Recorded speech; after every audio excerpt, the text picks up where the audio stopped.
Hi, this is Niki in Japan. Today we're studying chemistry. So for today's lesson, we'll have molar volume of a gas and calculations. So let's get ready.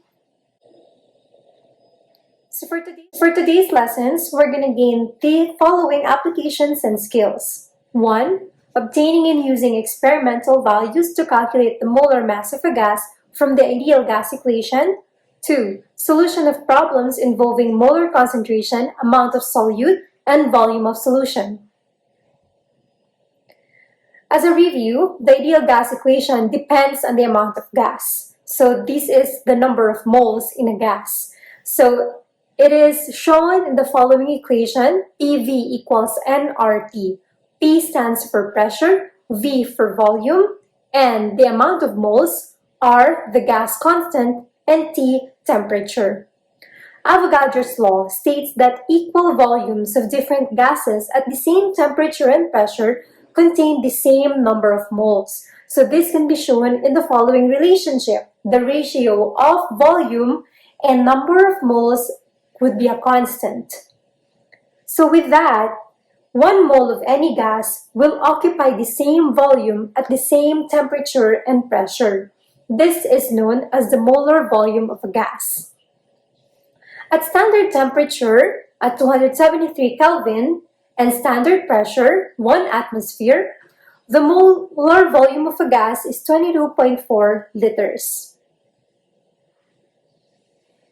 So changing the variables for a fixed mass of gas. So in this section, I'm going to show you how the relationships from the ideal gas equation follows at changing the variables at constant temperature. So let's start.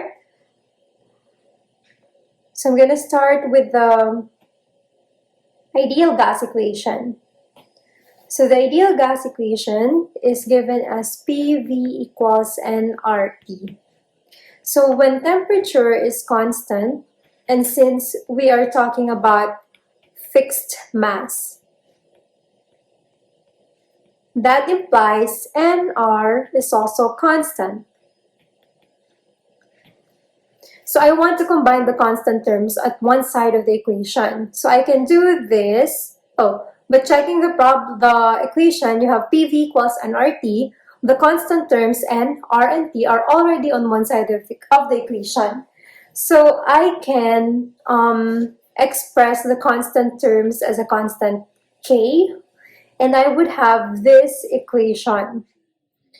Or dividing both sides by P, I can have PV. Divide both sides by P, I can have V equals Kp. Or the following relationship, V is inversely proportional with P. That means as volume increases, pressure decreases. Likewise,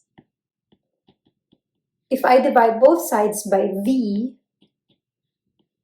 I would have P equals K over V, or P inversely proportional with volume. So, as pressure increases, volume decreases.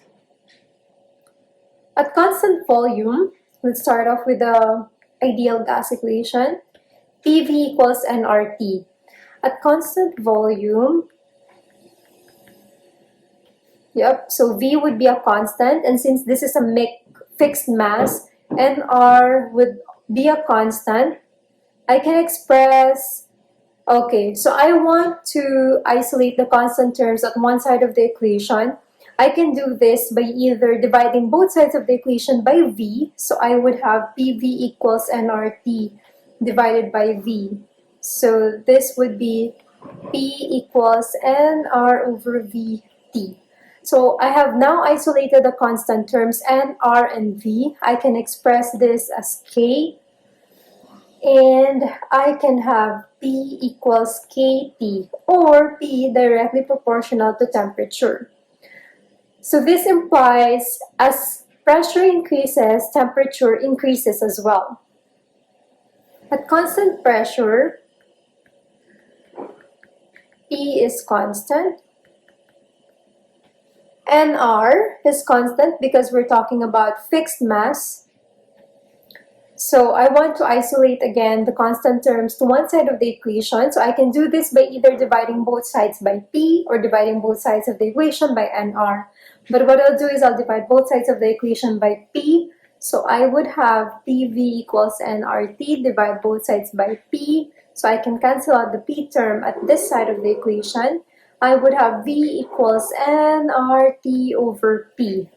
I can express the constant terms as K. So I could have V equals KT or V proportional to T.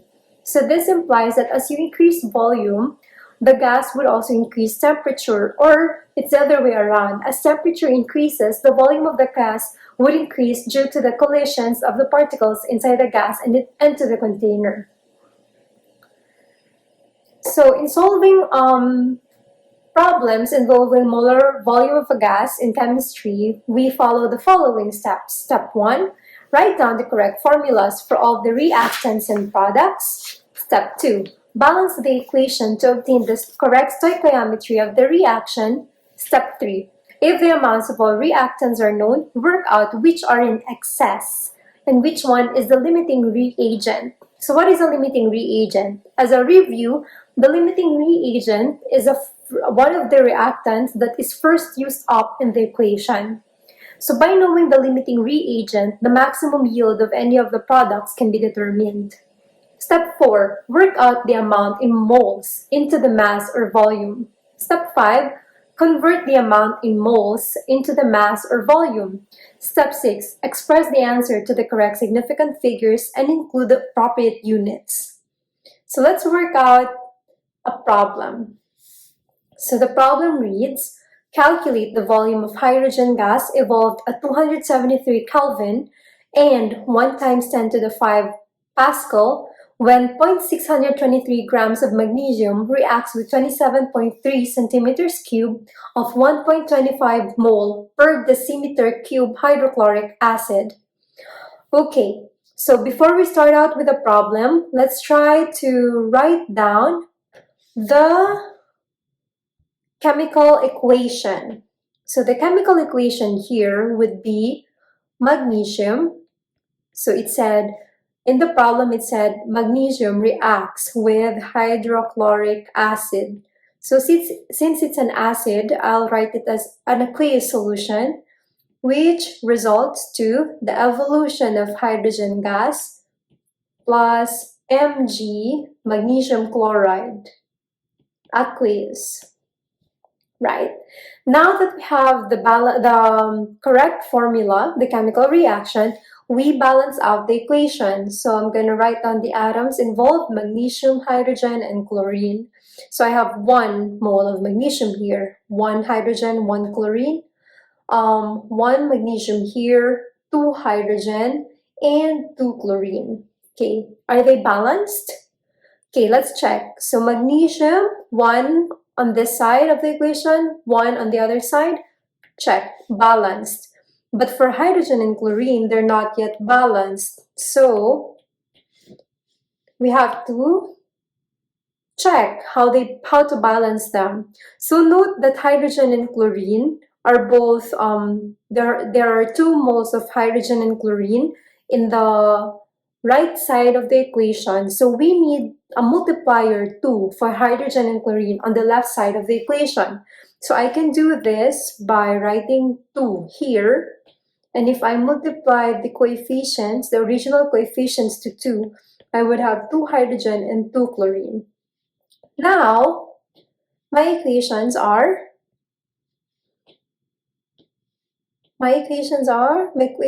is balanced.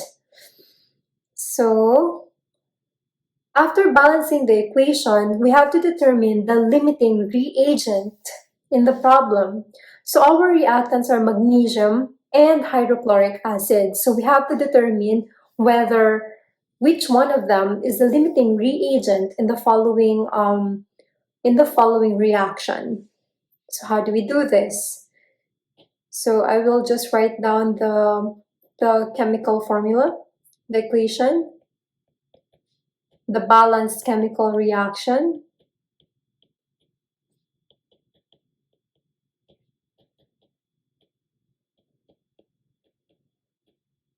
Okay. So what are the given in the problem? So we have mass of magnesium, we have volume of hydrochloric acid, and we have a molar concentration of hydrochloric acid. So in determining the limiting reagent, we have to determine the amount of moles of the reactants. So I'm going to do this by using dimensional analysis. So in using dimensional analysis, I cancel out the terms that I'm not interested with in the problem. So I will write down the given. So I have, let's work for magnesium. So I have 6.23 grams of magnesium. I know that magnesium has a molar mass based on the periodic table of elements of 24.31 grams per mole. So that means magnesium weighs 24.31 grams per 1 mole. So I can use this relationship to get the amount of moles present in the problem if I am given 0.623 grams of magnesium. So I can do that by writing the term that I want to cancel out in the denominator. In this case, it's in grams. So I'm going to write 24.31 grams in the denominator and write 1 mole of magnesium in the numerator. So now I can cancel out the gram term and I'm left with mole, which is the term that I want because I'm looking for the amount of moles present in this problem. So dividing the 0.623 grams by 24.31 gives me 2.56 times 10 to the negative 2 moles magnesium. So I now have 2.56 moles of magnesium. So now let's go to hydrochloric acid. So if you notice the volume of hydrochloric acid is expressed in centimeters cube, while the molar concentration of hydrochloric acid is in moles per decimeters cube. So what I do is I'd convert either the volume or the molar concentration to centimeters cube or decimeters cube so that they would have the same units. What I do is convert cm cube, the volume, into decimeters cube. So I can do that by first writing that I know 10 centimeters equals 1 decimeter. But in the problem, I'm given a volume. So I can write their conversion factor by getting the volume of each side of the equation. So if I cube both sides, I would have 1000 cm cube equals 1 decimeter cube. So now I know this relationship. 1000 centimeters cube equals 1 decimeters cube. So now that I have that, I can now use dimensional analysis to cancel out units. So I will write the molar concentration first of 1.25 moles HCl because I want moles to remain in the numerator, decimeters cube, and then I multiply that to my conversion factor here. So I know that 1 dm cube equals 1000 centimeters cube, and the volume present is 27.3 centimeters cube. So now I can cancel out the terms that are present both in the numerator and denominator. So I can cancel centimeters cube and decimeters cube, and I am left with mole, which is the unit that I want left out in this problem. So multiplying 1.25, 27.3, and dividing it by 1000 gives me 3.41 times 10 to the negative 2 moles. So that means I have 3.41 times 10 to the negative 2 moles of hydrochloric acid and 2.56 times 10 to the negative 2 moles of magnesium. Now, I need to know which of them is a limiting reactant. Is it the one with the less number of moles? Is it this? Is it magnesium? Or is it hydrochloric acid, which has higher number of moles here? So we can do that by analyzing the problem. So let's go back to our chemical formula. So in our chemical equation, you have a ratio of 1 mole of magnesium, 1 mole of magnesium to 2 moles of hydrochloric acid. So that means for every 1 mole of magnesium, you need 2 moles of hydrochloric acid. So for instance, if you have 2.56 moles of magnesium, you would need how much hydrochloric acid? Since our ratio is 1:2, you have to multiply 2 to this number to give you the amount of hydrochloric acid you need for this problem.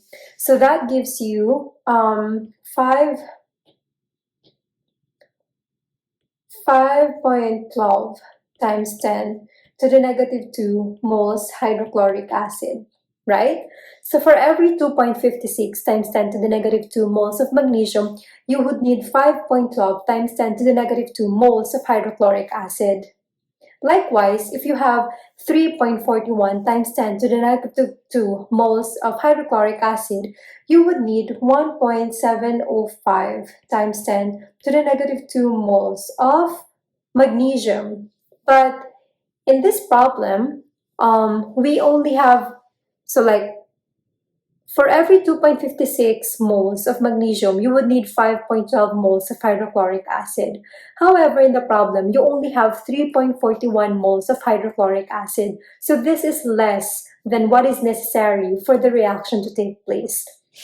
So looking at this, looking at the value of magnesium, it gives you already what the limiting reactant is in the problem. So since for every 2.56 amount of magnesium, you would need 5.12 amount of hydrochloric acid, and you only have 3.41 left of hydrochloric acid, the limiting reactant then is hydrochloric acid.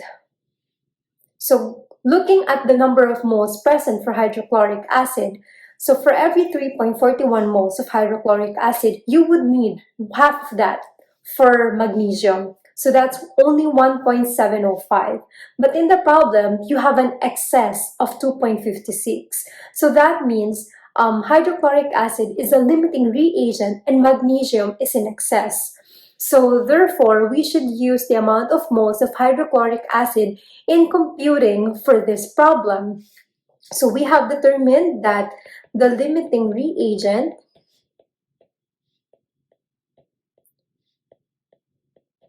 is indeed hydrochloric acid. So now that we have determined the limiting reagent, we can work out the problem. So I'm going to write down the chemical equation first.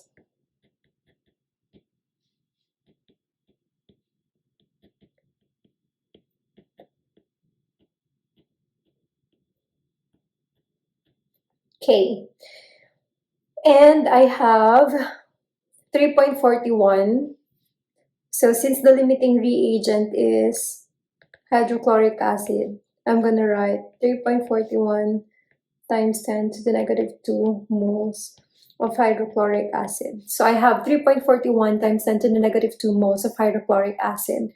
So I'm going to use that factor for hydrochloric acid to solve for the volume of hydrogen gas. So we're looking at the volume of hydrogen gas. So what do we know? Volume should be expressed in dm cubed or cm cubed or liters. Okay, so in this lesson, we know that at standard temperature and pressure, which are this is STP. Standard temperature is at 273 Kelvin and standard pressure is at 1 times 10 to the 5 Pascal. At STP, we know that the molar volume of a gas is 22.4 liters per 1 mole, right? So in 22.4 liters, that's the volume of 1 mole of gas at standard temperature and pressure. So we're looking at the volume. We need to solve for the volume of the hydrogen gas here. So I'm going to use this, I'm going to use the molar volume of a gas relationship. So I'm going to start with that because I want my final answer to be in liters or to be expressed as volume because that's what I'm looking for in this problem, volume. So I'm going to write 22.4 liters per 1 mole of gas. But in the problem, I have 1 mole of H2 gas equals how many moles of HCl? 2 moles of HCl.